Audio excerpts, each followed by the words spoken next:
Scary telling.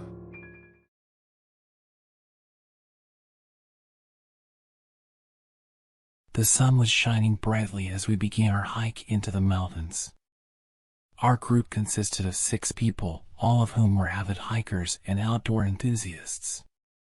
We had been planning this trip for months, and we were all eager to explore the wilderness and take in the stunning views. As we made our way up the winding path, the scenery around us grew more and more breathtaking. The air was crisp and fresh, and the leaves on the trees rustled gently in the breeze. We chatted and joked with each other as we walked, all of us feeling carefree and happy. But then, suddenly, a cry of pain broke through our conversation.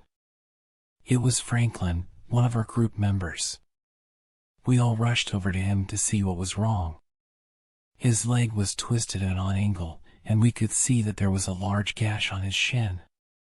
Blood was seeping through the tear in his pants, and he looked pale and shaken. We quickly set up camp and got to work treating his injury. One group began to wrap his leg with gauze, while the other half of us worked to keep him still and comfortable. We were all experienced hikers, but none of us had ever faced an injury like this before. As we worked, I couldn't help but feel a sense of unease. We were miles away from civilization, with no way to call for help if something went wrong. We were truly on our own out here. Despite our worries, we managed to get Franklin's leg wrapped and stabilized. He was still in a great deal of pain, but we did our best to keep his spirits up. We all knew that if he couldn't continue with us, our trip would be cut short. As the sun began to set and we settled into our campsite for the night, I couldn't shake the feeling that something was off. The air felt colder than before, and the woods around us seemed to be closing in. We all tried to ignore it, to focus on Franklin and making sure he was comfortable. But as I lay in my sleeping bag that night, I couldn't help but feel a sense of foreboding. It was as if the mountains were trying to warn us of something we couldn't quite grasp. I drifted off to sleep, but my dreams were restless and filled with strange whispers and rustling in the trees. The next morning, as we packed up our campsite and prepared to continue our hike, I couldn't shake the feeling that our trip was about to take a dark turn. Little did we know, we were only at the beginning of our descent into terror. As we continued our hike on the second day, there was a palpable tension among the group. The incident with Franklin had left us all shaken, and we were all acutely aware of the fact that we were far from civilization and completely on our own. As we made our way through the woods, strange occurrences began to happen. It started with a rustling in the bushes, and we all froze, thinking it might be a wild animal. But as we listened closer, we realized it was something else entirely, a low, guttural growling sound. We tried to brush it off, to tell ourselves it was just our imaginations playing tricks on us. But the noise persisted, growing louder and more insistent as we continued on the path. Then, we heard a loud snapping sound, as if a twig had been broken. We all turned to look, and that's when we saw it. A shadowy figure, lurking just beyond the trees. None of us could make out any details, but we all felt a sense of unease wash over us. The figure seemed to be watching us, following us as we made our way through the woods. We tried to pick up our pace, but the figure continued to follow us, moving in and out of our line of sight. It was as if it was playing with us, taunting us with its presence. As we made camp that night, the unease we had all been feeling grew stronger. We sat around the fire, trying to ignore the strange sounds coming from the woods, but it was impossible. The growling had turned into an otherworldly howling, and we all felt as if we were being watched. It was then that we realized the true horror of our situation. We were not alone in the woods. Something was out there, something dark and malevolent. We all tried to get some sleep, but it was fitful at best. Every sound seemed to be amplified, and every rustling in the bushes sent a chill down our spines. The next morning, we all agreed that something had to be done. We couldn't continue on with our hike while feeling like we were being stalked by something in the woods. We decided to split up into two groups, one to continue the hike while the other would scout out the area and try to figure out what was happening. As we made our way through the woods, we found nothing out of the ordinary.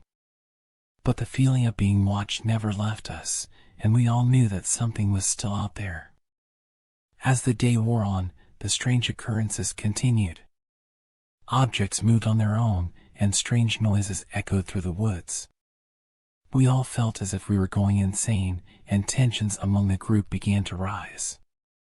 By the time we made camp that night, we were all on edge. We sat in silence, staring into the darkness, waiting for the next strange occurrence to happen. And then, it did. The shadowy figure appeared again, lurking just beyond the tree line. We all froze, terrified, unsure of what to do next. The appearance of the shadowy figure confirmed our worst fears. We were being stalked by something dark and malevolent in the mountains. As we huddled around the fire, trying to make sense of what was happening, we realized that our trip had taken a sinister turn. Franklin's wound showed no signs of healing, and we were running low on supplies. We all began to feel a sense of desperation, knowing that we were truly on our own out here. The strange occurrences continued, growing more frequent and intense with each passing day. We tried to ignore them, to convince ourselves that they were just our imaginations. But deep down, we knew that something was very wrong.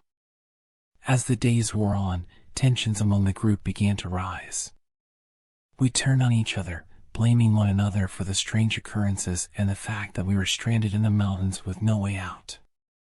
It was then that we first began to talk about the idea of a curse.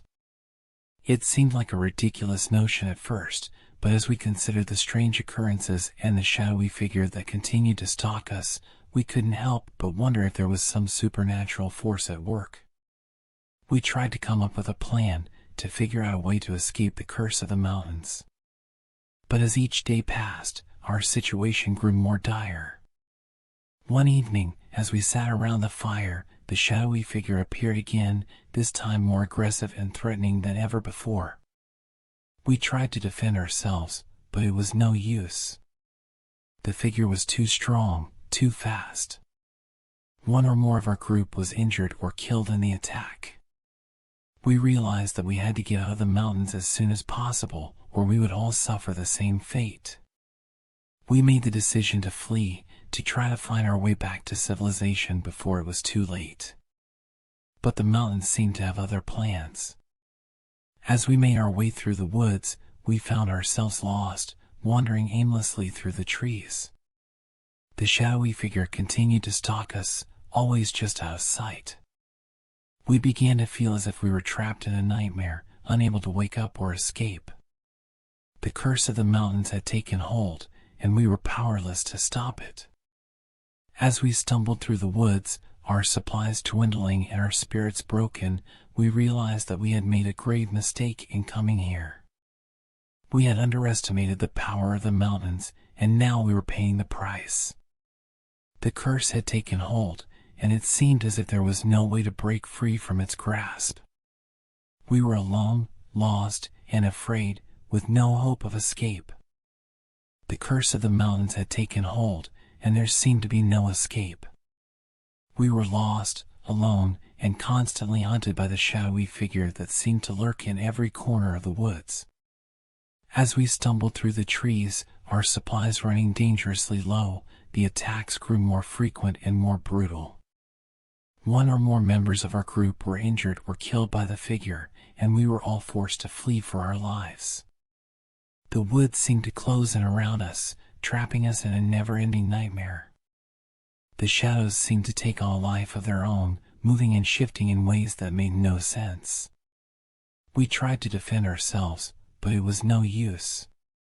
The figure was too strong, too fast. We were all powerless to stop it. As the days wore on, our situation grew more and more desperate. We were running low on supplies and had no idea where we were or how to get out of the mountains. And then, just when it seemed as if all hope was lost, we stumbled upon a small cabin. It was dilapidated and run down, but it offered some semblance of shelter from the horrors that lurked in the woods. We huddled inside, trying to come up with a plan, but the shadowy figure continued to stalk us. It seemed as if it could sense our presence even inside the cabin. We tried to defend ourselves, but it was no use. The figure broke through the door, tearing apart everything in its path. We were forced to flee once again, running through the woods as fast as we could. It was as if the curse of the mountains had taken on a life of its own, relentlessly pursuing us no matter where we went. We were exhausted, hungry, and terrified. It seemed as if we were living in a never-ending nightmare, with no hope of escape. And then, just when it seemed as if we were doomed to spend the rest of our days in the mountains, we stumbled upon a small village. It was remote and isolated, but it offered some hope of rescue. We stumbled into the village, battered and bruised, but alive. The villagers looked at us with a mixture of suspicion and pity, but they took us in nonetheless. As we recovered from our injuries, we realized that we had been incredibly lucky to make it out of the mountains alive. The curse had taken hold, and it seemed as if there was no way to break free from its grasp. But somehow, against all odds, we had survived. We had made it out of the mountains and back to civilization, and we knew that we would never forget the horror that we had experienced. The curse of the mountains had left its mark on us, and we would carry that mark for the rest of our lives. As we recovered from our injuries and tried to come to terms with the horror we had experienced, we all knew that our lives would never be the same. The curse of the mountains had left its mark on us, and we would carry that mark for the rest of our days. We spent several weeks in the small village, trying to piece together what had happened and make sense of the horrors we had experienced. We spoke with the villagers and tried to understand the history of the mountains, hoping to find some answers to the questions that plagued us. But despite our best efforts, we could find no clear explanation for what had happened. The villagers spoke of old legends and stories, of a curse that had been placed on the mountains long ago. But no one could say for certain if these stories were true, or if they were simply the fanciful imaginings of a bygone era. As we prepared to leave the village and return home, we all knew that we would never forget the horror we had experienced. We would carry it with us for the rest of our lives, a reminder of the fragility of human existence and the power of the unknown. We said our goodbyes to the villagers, grateful for their hospitality and kindness. And as we made our way back to civilization, we all knew that our lives had been forever changed by the curse of the mountains. But even as we tried to move on with our lives, we couldn't help but wonder what had really happened in those dark woods. Was it truly a curse that had been placed on the mountains, or was there some other, more rational explanation for what had happened? We would never know for certain. But one thing was clear: the mountains were a place of great danger and mystery, a place where the line between the natural and the supernatural was blurred. And so, as we returned to our homes and our families, we knew that we would always carry a piece of the mountains with us. We had faced the darkness and survived, but we would never forget the horrors we had experienced. For us, the curse of the mountains would always be real, a reminder of the fragility of human existence and